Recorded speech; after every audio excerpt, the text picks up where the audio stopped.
Hello friends, welcome to my new blog.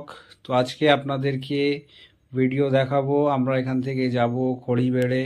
খড়িবেড়ে হয়ে আপনাদেরকে দেখাবো বিশ্ব বাংলা গেট।